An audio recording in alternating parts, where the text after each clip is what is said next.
নারায়ণগঞ্জে সাম্প্রদায়িক সম্প্রীতি বজায় রেখে পালিত হল জন্মাষ্টমী। নারায়ণগঞ্জ প্রতিনিধির পাঠানো তথ্য ও চিত্রে নিউজ ডেস্কে থাকছে বিস্তারিত।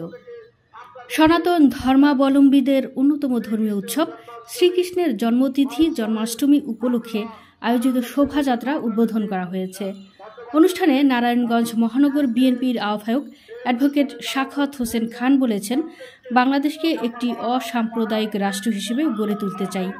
আমাদের সকল ধর্মের মানুষের মধ্যে যেই সাংস্কৃতিক ঐক্য রয়েছে, ওই ঐক্যকে বজায় রেখে এবং সাম্প্রদায়িক সম্প্রীতি বজায় রেখে আগামী দিনের পথ চলব।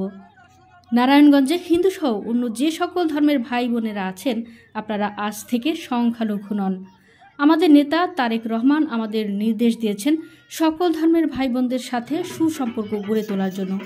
এই সম্পর্ক যতদিন বেঁচে আছি ততদিন বজায় থাকবে।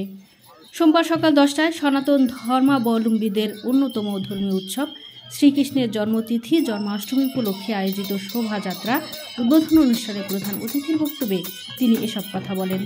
তিনি আরও বলেন, দেশে চলমান বন্যা পরিস্থিতির কারণে আজ হিন্দু ভাইরা তাদের এই ধর্মীয় অনুষ্ঠানকে সংক্ষিপ্ত করেছে এবং বন্যার্তদের সাহায্যের জন্য তারা যাবেন। এজন্য আমাদের নেতা জনাব তারেক রহমানের পক্ষ থেকে আপনাদের ধন্যবাদ জানাচ্ছি। আমরাও আমাদের সর্বোচ্চ শক্তি দিয়ে সেই বন্যার্তদের পাশে দাঁড়াবো।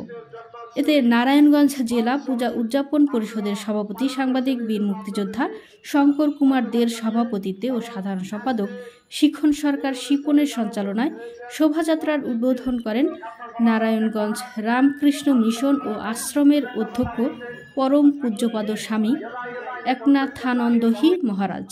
বিশেষ অতিথি হিসেবে এ সময় উপস্থিত ছিলেন মহানগর বিএনপির সদস্য সচিব অ্যাডভোকেট আবু আল ইউসুফ খান টিপু, FBCCI এর পরিচালক বিশিষ্ট ব্যবসায়ী প্রবীর কুমার সাহা, পানাম গ্রুপের ব্যবস্থাপনা পরিচালক অমল পোদ্দার, হিন্দু ধর্মীয় কল্যাণ ট্রাস্টের সাবেক ট্রাস্টি পরিতোষ কান্তি সাহা। নিউজ ডেস্ক, সুমনা, ভোরের আকাশ।